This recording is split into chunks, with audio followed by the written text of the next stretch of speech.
स्वागत है आपका चाइल्ड डेवलपमेंट एंड पेडागोजी के अगले लेक्चर में। आज इस लेक्चर में हम बात करने वाले हैं समावेश यानी कि इंक्लूजन के बारे में। और जितने सीडीपी रिलेटेड कंटेंट हैं उन सारे कंटेंट के वीडियो लेक्चर को अवेल करने के लिए आप हमारे चैनल के प्लेलिस्ट में जाइए, जहाँ पे बाल विकास एवं शिक्षा शास्त्र नाम से एक प्लेलिस्ट बनी हुई है।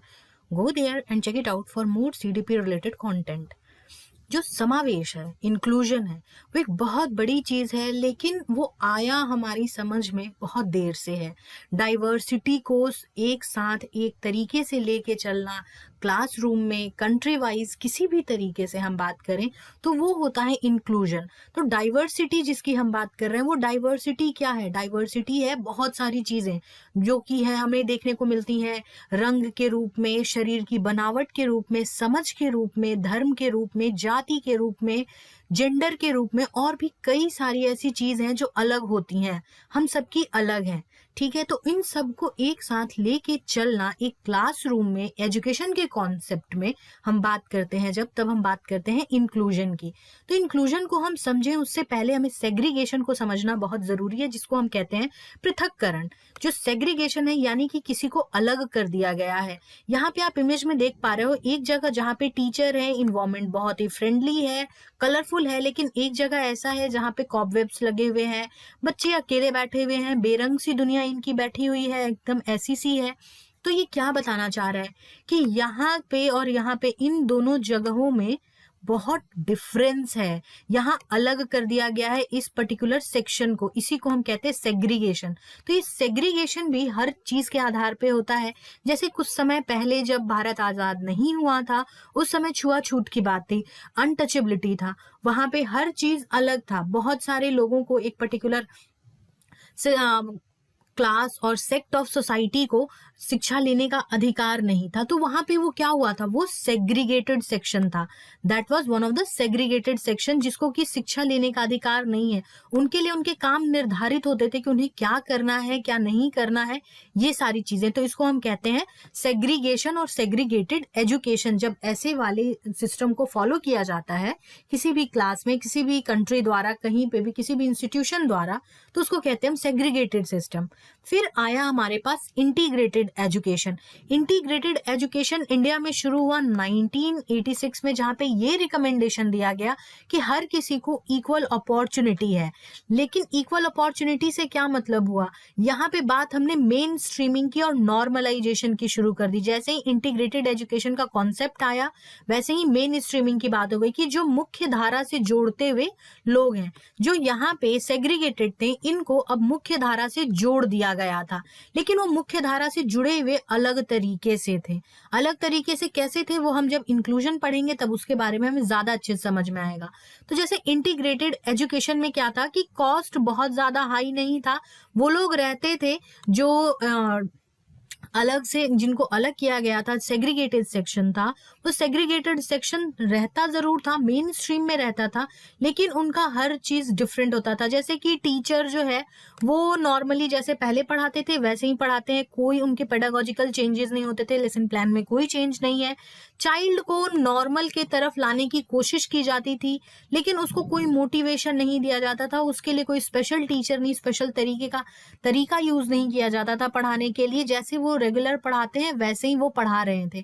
तो जब ऐसा हमने कर दिया तो कहीं ना कहीं मुझे पता है कि मेरे क्लास में जो बच्चा है, लेट्स से कि जब आपने सीटेट के बैचेस ज्वाइन किए हैं, तो वहां पे मुझे पता है कि ये एक पर्टिकुलर इंसान थोड़ा जल्दी समझ लेते हैं और ये एक पर्टिकुलर इंसान थोड़ा लेट से समझते हैं। तो मैं वहां क्या करूंगी, मैंने वहां पे ये करना होता है एक अच्छी क्लासरूम टेक्निक के अकॉर्डिंग, जिनने बहुत अच्छे से समझ लिया है उनसे मैं ऐसे सवाल पूछ लूं जिससे कि जब वो एक्सप्लेन करें तो जिनको लेट से समझ में आता है उनका भी क्लियर हो जाए।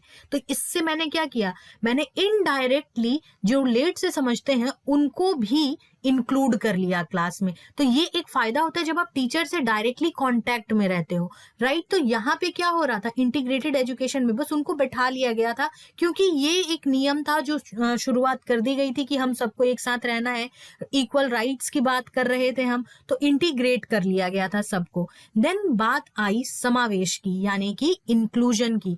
ये बिल्कुल सेग्रीगेशन के ऑपोजिट काम करता था, और कहीं ना कहीं ये नेचर में भी तो सेग्रीगेशन नहीं है हमारे। लर्निंग नोज नो बाउंड्रीज, कोई भी बाउंड्री नहीं होता है लर्निंग का।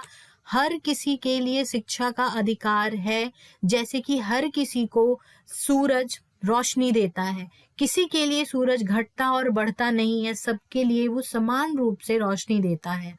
ठीक है, वैसे ही सेग्रीगेशन जो था वो कहीं ना कहीं अगेंस्ट लॉ ऑफ नेचर था, लेकिन इंक्लूजन नेचर के साथ चलने वाली चीज थी। इंटीग्रेटेड एजुकेशन में ये था कि बच्चों को अलग कर दिया जा रहा था, लेकिन जो इंक्लूजन था इसमें उन बच्चों को भी साथ में लेकर के एक साथ सबको पढ़ाया जा रहा था। सारे बच्चों की स्पेशल नीड्स को ध्यान में रखते हुए एक साथ लेकर के चल रहे थे, उसको हम कह रहे हैं इंक्लूजन। ये देखो एक इंक्लूसिव एजुकेशन का मॉडल है जो कि ये कह रहा है कि ये देखो स्कूल ने क्या किया, अपनी दोनों बाहें फैला करके हर टाइप के स्टूडेंट को अपने अंदर लेने की कोशिश की है। तो इसने क्या किया है, अपने अंदर इंक्लूड किया है हर तरीके के, हर परिवेश के, हर प्रकार के बच्चों के लिए इनको इंक्लूड करने की कोशिश की है, मेन स्ट्रीम में लाने की कोशिश की है। जब हम एक फ्रेम में inclusion, segregation, exclusion, integration in सबको देखें तो ये होता है, देखो एक्सक्लूजन मतलब तो साफ है कि सबको बाहर कर दिया गया है। इनमें से जो इन लोगों को लगता है, इस पर्टिकुलर सेक्शन ऑफ सोसाइटी को लगता है कि ये इनके साथ रहने के लायक नहीं है, तो ये बिल्कुल अलग है, तो ये हो गया एक्सक्लूजन। सेग्रीगेशन में क्या हुआ कि इनका एक अलग ग्रुप है, इनका एक अलग ग्रुप है, ये लोग अलग तरीके से रहते हैं, अलग तरीके से बैठते हैं। इंटीग्रेशन में क्या हुआ, देखो इसी सर्कल को इसी मेन स्ट्रीम में कर दिया गया, लेकिन अभी भी वो सर्कल में ही है, वो एक ही साथ बैठे हुए हैं। ठीक है, जैसे कि हम कहते हैं birds of same feather flock together, वैसे ही इनके दोस्त मित्र हितैषी जो भी हैं, जैसे भी हैं, ये सब एक साथ हैं सब मेन सोसाइटी का पार्ट, लेकिन ये लोग अलग बैठे हुए हैं, ये लोग अलग बैठे हुए हैं। लेकिन जैसे ही इंक्लूजन हुआ, सब एक साथ, सबके ये जो बैरियर था, ये जो सर्कल का बैरियर है, सर्कमफेरेंस है, ये धूमिल हो गया और सब एक साथ मिल गए। तो ये होता है इंक्लूजन, जहां पे हम इक्वल राइट्स की बात करते हैं, इक्वल अपॉर्चुनिटीज की बात करते हैं, सबको एक साथ लेके चलने की बात करते हैं। तो एजुकेशन में भी इंक्लूजन का होना बहुत ज्यादा जरूरी है। तो जब हम टाइप्स ऑफ एजुकेशन देखते हैं तो उसमें हमारा एक जो रेगुलर एजुकेशन देख रहे हैं हम, वो है। फिर स्पेशल एजुकेशन, जहां पे बच्चों को उनकी डिसेबिलिटीज के आधार पे, जिस तरीके के वो हैं उनके आधार पे स्पेशल केयर प्रोवाइड की जा रही है, special type of guidance provide किया जा रहा है, तो that is special kind of education. फिर आया इंटीग्रेटेड जहां पे कि रेगुलर और स्पेशल दोनों को एक साथ मर्ज कर दिया गया और एक कॉमन सेटअप बनाने की कोशिश की गई, इसको हमने कहा इंटीग्रेटेड एजुकेशन। एंड लास्ट में आया हमारे पास जो सबसे नया है, वो है इंक्लूसिव एजुकेशन। इसमें क्या किया गया कि रेगुलर स्कूल्स को एकोमोडेट कराने के लिए, रेगुलर स्कूल्स को इस तरीके से डिजाइन किया गया, इस तरीके से सारी चीजों को बनाया गया ताकि वो स्पेशल नीड्स वाले स्टूडेंट्स को भी एकोमोडेट कर पाए, वो सपोर्ट सर्विसेज दे पाए जो उनको चाहिए थी, और बाकी जो रेगुलर स्टूडेंट्स हैं उनको ये चीज समझा पाए वो कि हम सब बराबर हैं, हम सबके पास जितनी भी चीजें, जितने रिसोर्सेज हैं, वो सारी चीजें बराबर हैं। तो ये है हमारा 4 type of education. Now moving to concept of inclusion. जो इंक्लूसिव एजुकेशन है यानी समावेशी शिक्षा है, ये हमेशा ही सेलिब्रेट करता है डाइवर्सिटी को। सारे एक साथ बैठे हुए हैं, कोई भी रंग का हो, किसी भी जाति का हो, किसी भी धर्म का हो, कैसा भी वो दिखता हो, उससे मतलब नहीं है। सारे एक साथ यूनिटी में आते हैं, एक चेयर को, एक टेबल को शेयर कर रहे होते हैं। इस तरीके की बात हम करते हैं इंक्लूजन में। एजुकेशन फॉर ऑल की बात हो रही है यहाँ पे, सभी के लिए एजुकेशन बराबर है, सभी के लिए शिक्षा एक ऐसी चीज है जिसपे सबका अधिकार है। साथ में इसको करने के लिए, कभी भी इंक्लूजन को लाने के लिए हमें क्या चाहिए, अपने एटीट्यूड में, मेंटल एटीट्यूड में, एक्सेप्टेंस, ये सारी चीजों को ठीक करने की जरूरत है, सबको चेंज करने की जरूरत है। हमारे मेंटल स्पेस में ये चीजें होनी चाहिए कि हमें सबको एक्सेप्ट करना है, उनके प्रति हमारा एटीट्यूड बहुत ज्यादा सिंपैथेटिक ना हो, रादर एम्पैथेटिक हो। हम एम्पैथी रखें, सिंपैथी नहीं रखें। सेग्रीगेशन, जैसे कि अभी बात ही हुई कि सेग्रीगेशन अगेंस्ट है लॉ ऑफ नेचर के, उसी को ये ठीक करता है जब हम बात करते हैं इंक्लूसिव एजुकेशन की। आप भी खुद को इंक्लूड कीजिए सीटेट के साथ। सीटेट के मॉक पेपर अवेलेबल हैं www.delhibytes.in पर। Go there, boost your performance a level up. Now उसी चीज को हम कंटिन्यू करते हैं और इस चीज को भी समझने का प्रयास करते हैं कि वो सभी बच्चे जो शिक्षा पहले उन जिनको शिक्षित करना बहुत ही मुश्किल का काम था और उसको लोग नहीं करना चाहते थे बिकॉज उनमें बहुत टाइम चाहिए, पेशेंस चाहिए, ये सारी चीजों को सोच करके जब नहीं करते थे, तब वहां पे इंक्लूसिव एजुकेशन की बात आई, ऐसी शिक्षा प्रणाली की बात आई जिसमें कि सबकी भागीदारी हो, सबके लिए काम किया जाए। टीचर वहां पे एक अथॉरिटी के रूप में ना रहे, वो सबके लिए मेंटोर के रूप में रहे, गाइड के रूप में रहे, फैसिलिटेटर के रूप में रहे। टीचर हेल्प करे बच्चों को अपने तरीके से सीखने में, सबको एक्सेप्ट करे, वो खुले बाह से, उसकी बात हो रही थी इंक्लूसिव एजुकेशन में। और यहाँ पे यही उम्मीद करते हुए सभी शिक्षार्थी एक समान है, एक साथ है, और जितने भी शैक्षिक प्रावधान है, एजुकेशनल प्रोविजंस, रिसोर्सेज, जितनी भी चीजें हैं, वो सारी चीजें सबके लिए बराबर रहें, किसी के लिए ज्यादा किसी के लिए कम ना रहे। देखो हम बात इक्वालिटी की करते हैं, लेकिन हमें सबसे ज्यादा जरूरत इक्विटी की होती है। जरूरी नहीं है, जिसको जरूरत नहीं है उसको हम हेल्प क्यों प्रोवाइड करें, जिसको जरूरत है हम हेल्प उसको प्रोवाइड करते हैं। ठीक है, तो जब हम उसको हेल्प प्रोवाइड करते हैं तो हम इक्विटी की बात करते हैं। तो यहाँ पे उसी की बात हो रही थी, इक्विटी की बात हो रही थी। फिर कोऑपरेटिव एजुकेशन की बात हो रही थी कि भैया आप कोऑपरेट करो। अब कैसे कोऑपरेट करेंगे, तो पेरेंट्स, टीचर, कम्युनिटी सभी वेलकम करें बच्चों के डाइवर्स नीड को समझते हुए, रादर देन कि उनको बार बार ये सिखाया जाए कि तुम किसी चीज में कम हो। उनको ये कहा जाए तुम्हारे अंदर भी एक यूनिक क्वालिटी है, एक यूनिक एबिलिटी है, उसको हमें आगे लेके जाने की जरूरत है। तब वहां पे एक प्रोग्राम लॉन्च हुआ, that is individualised education programme, जहां पे व्यक्तिगत शिक्षा कार्यक्रम की बात हो रही थी कि जिनकी जो व्यक्तिगत नीड्स हैं, जो जरूरतें हैं, उनको ध्यान में रखते हुए, उसको केटर करते हुए एक टीचर अपने क्लास को अच्छी तरीके से हैंडल करे, उसको समझाने का प्रयास करे, जो भी कोर्स में मटेरियल्स दिए हुए हैं उसको।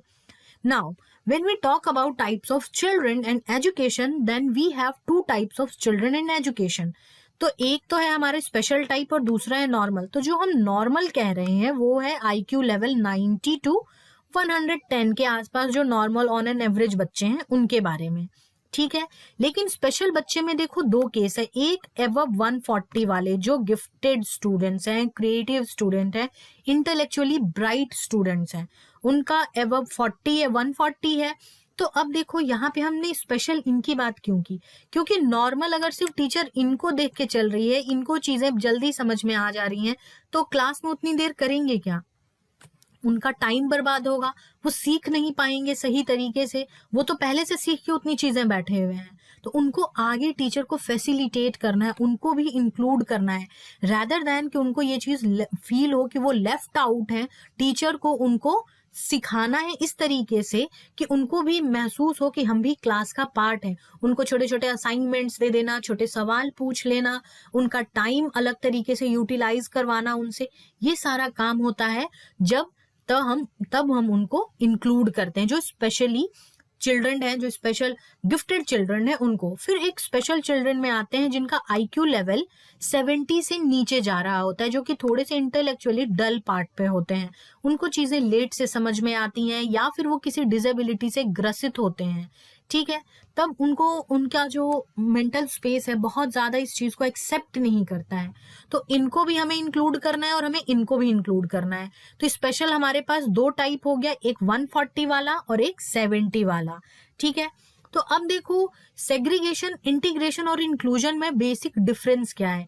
तो सेग्रीगेशन की जब हम बात कर रहे हैं तो यहाँ पे ट्रीटमेंट जो मिल रहा है वो डिफरेंट काइंड का ट्रीटमेंट है, कि वो लोग तो वैसे से हैं, मतलब उनको थोड़ी सी हेल्प कर दो, अरे बाप रे उनका तो पैर टूटा हुआ है, चलो ऐसे कर देते हैं, वैसे कर देते हैं, इस तरीके का। तो जब हम ऐसा एटीट्यूड रख के किसी से बात करते हैं तो उनसे हम क्या उनको ये बताना चाहते हैं, डायरेक्टली और इनडायरेक्टली, जो पर्सन है, जो डिसेबल्ड पर्सन है, जो पर्सन विद डिसेबिलिटी है, उनके लिए हम क्या मन में ला रहे हैं उनके, कि आप ये काम नहीं कर सकते हो, तो चलो आपको किसी ना किसी के हेल्प की जरूरत है। तो वहां पे एक स्पेशल काइंड ऑफ ट्रीटमेंट देते हैं जिससे कि उनके कॉग्निशन में ये आ जाता है, जो पर्सन विद डिसेबिलिटी है उनको लगता है कि वो अपने से कुछ नहीं कर पाएंगे। ठीक है, जब इंटीग्रेशन की हम बात करें तो हम सबको इक्वली ट्रीट कर रहे हैं। देखो इक्वल ट्रीट करना इज वेरी नाइस थिंग, आपने इक्वल ट्रीट किया है, लेकिन जिनकी जरूरतें हैं उनको केटर करना भी बहुत इंपॉर्टेंट है। और इंक्लूजन में इक्वालिटी के साथ साथ इक्विटी की भी बात हुई, जिसको जैसी जरूरत है उसी हिसाब से उसको हेल्प दी गई है, ताकि वो अपने इन्वायरमेंट में ब्लूम कर सके, थ्राइव कर सके, अच्छे से जैसा वो सीख सकता है वो सीख पाए। तो आप वीडियो को पॉज करके यहाँ पे इन तीनों के डिफरेंस को देख सकते हैं। तब तक हम आगे बढ़ते हैं। जैसे कि हम बात कर रहे थे स्पेशल चाइल्ड्स के बारे में, तो स्पेशल चाइल्ड में हमारे पास 3 पार्ट हैं। अब देखो 140 से प्लस जब IQ है, ठीक है, तो बच्चे को हम कहते हैं इंटेलेक्चुअली ब्राइट चाइल्ड। ठीक है, ये इंटेलेक्चुअली ब्राइट चाइल्ड है। 130 140 के आसपास है तो वो क्रिएटिव चाइल्ड है, वो चीजें सृजन कर सकता है, उसके दिमाग में सृजनात्मक क्षमता है। और फिर जब 70 से नीचे की हम बात कर रहे हैं तो that is intellectually dull child. तो जो चिल्ड्रन विद डिसेबिलिटीज हैं, देखो यहाँ पे एक चीज और ध्यान रखना, एज अ टीचर अपने लैंग्वेज पे ध्यान रखना बहुत बहुत ज्यादा इंपॉर्टेंट है। अब ऐसा क्यों है, यहाँ पे ये क्यों लिखा है चिल्ड्रन विद डिसेबिलिटी?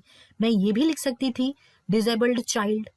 तो जब मैंने ये कहा है डिसेबल्ड चाइल्ड, तो मेरा ज्यादा फोकस किस पे है, उसकी डिसेबिलिटी पे है, राइट।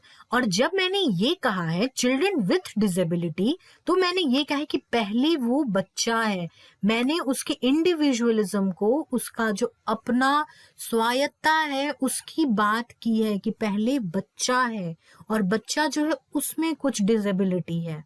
मैंने उसकी डिसेबिलिटी पे फोकस नहीं किया है, पहले मैंने बच्चे पे फोकस किया है।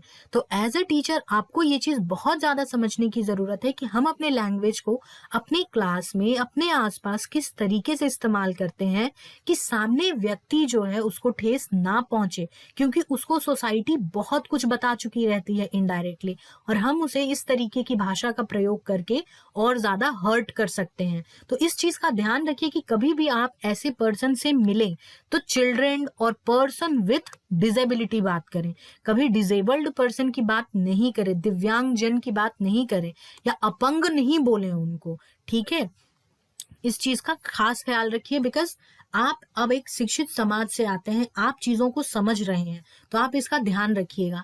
तो अब जब हम चिल्ड्रन विद डिसेबिलिटी की बात करते हैं तो उनके पास कॉग्निटिव और लर्निंग डिसेबिलिटीज हो सकती हैं, राइट। तो उनको चीजें समझ में नहीं आ सकती हैं, लेट से समझ सकते हैं, लेट से सीख सकते हैं। फिर आते हैं हमारे पास children with social, emotional and behavioural disorder, जो बहुत ज्यादा ही या तो सोशली वो डिप्राइव्ड सेक्शन से आते हैं, या इमोशनली वो स्टेबल नहीं है, या फिर एग्रेसिव बिहेवियर है, बिहेवियर में कोई प्रॉब्लम है, एंगर इश्यूज हैं और समथिंग लाइक दैट। तो जब ऐसी बात हो रही है तो ऐसे बच्चे हो सकते हैं जिनमें डिप्रेशन हो, स्ट्रेस हो, वो अपने आसपास की चीजों को देख करके डर हो उनके मन में, या बाइपोलर डिसऑर्डर हो, एंजाइटी हो, ये सारी चीजें आती हैं हमारे बिहेवियरल चेंजेस में, बिहेवियरल डिसऑर्डर्स में। Then problem with language and communication. Language and communication में देखो हर बार नेगेटिव हो जरूरी नहीं है, हो सकता है बच्चा ना बोल पाता हो, या फिर ये भी हो सकता है कि जो बच्चा है वो डिफरेंट काइंड ऑफ लैंग्वेज जानता हो जो टीचर को ना पता हो। ठीक है, तो टिप्स टीचर के लिए क्या यहाँ पे हम रखते हैं कि अगर ऐसा बच्चा आपकी क्लास में है जिसकी की लैंग्वेज अलग है, वो सीख नहीं पा रहे चीजों को, तो उसके लिए हम ओरल असाइनमेंट्स बंद कर देते हैं। हम क्या करते हैं, काम ग्रुप में करवाते हैं, और रीडिंग और ये ऐसा बहुत ज्यादा काम ना करवाने के बजाय थोड़ा लिखने वाला काम के साथ प्रैक्टिस कराते हैं, और धीरे धीरे उनको शिफ्ट करते हैं ओरल असाइनमेंट्स की तरफ। ठीक है, तो रैदर देन कि उनको इस चीज का एहसास दिलाना कि आपको ये चीज नहीं आती है, आप इसको सीखो, उसको हम धीरे धीरे सिखाएंगे, उसको इस चीज का एहसास दिलाएंगे कि देखो नई चीज सीखना इम्पॉर्टेंट है। और बच्चे यकीन मानिए सीखते हैं, थोड़ा वक्त लगाते हैं पर वो सीखते हैं। तो एज अ टीचर आपकी कोशिश यही होनी चाहिए कि आप अपने बच्चों को इंक्लूड करो क्लास में। And then next is children with visual and hearing impairment, जिनको अच्छे से या तो दिख नहीं पा रहा है या तो वो सुन नहीं पा रहे हैं। तो आप उनके लिए कुछ ऐसी चीजें या टीचिंग एड जब मटेरियल तैयार करोगे तो इस तरीके से तैयार करोगे कि बच्चा वो चीजों को देख के धीरे धीरे सीख पाए। देखो यहाँ पे इस बच्चे को ये सिखा सिखाना था कि ये कैसे होता है, ये कटिंग कैसे होती है। तो इसको स्टेप बाय स्टेप इन चीजों को रेदर देन कि ओरली बोल के बताया, यहाँ पे चीजें लिखी हुई हैं, रिटन इंस्ट्रक्शन है प्रॉपरली, ताकि बच्चे अपनी स्पीड से अपनी हिसाब से इसको पढ़ के सीख के कर सके एंड सी इसने कर भी लिया है। तो this is how teacher tend to include all the students, इस तरीके से हम इंक्लूड करते हैं स्टूडेंट्स को। And last is physical problems और ऑर्थोपेडिक डिसेबिलिटीज, जहाँ पे कि हाँ वैसे लोग जो थोड़े से दिव्यांग हैं, जिनके अंग बहुत अच्छे से फंक्शन नहीं करते हैं, कोऑर्डिनेशन में, बॉडी कोऑर्डिनेशन में प्रॉब्लम है, या फिर हाथ पैर में प्रॉब्लम है कुछ ऐसी, तो they are the orthopaedic impaired students. अब देखो इसमें भी बहुत सारा टाइप है, जैसे कि जब मोटर लिमिटेशंस है, रिस्ट्रिक्टेड कम्युनिकेशन है, फैटीग है, इंड्योरेंस है, हेल्थ फैक्टर है, फिर एक्सपीरियंशियल डेफिसिट्स है, उन्होंने कोई चीज एक्सपीरियंस नहीं कर रखी है, न्यूरोकॉग्निटिव इम्पेयरमेंट है, जो उनके कॉन्शियस से और उनके संज्ञान से चीजें आ रही हैं, या फिर एडिशनल कोई अगर डिसेबिलिटी है तो ये सारी चीजें आती हैं अलग अलग टाइप के ऑर्थोपेडिक इम्पेयरमेंट में। This was wrap on this video. आप हमारे टेलीग्राम चैनल से जुड़ सकते हैं, जिसका लिंक आपको डिस्क्रिप्शन बॉक्स में मिल जाएगा। जाएं वहां जुड़े और नए वीडियोस के अपडेट को प्राप्त करें। और अब आप मुझसे इंस्टाग्राम के थ्रू भी जुड़ सकते हैं, जिसका लिंक आपको डिस्क्रिप्शन बॉक्स में मिल जाएगा। Until then, stay tuned, stay connected to daily whites. God bless you all.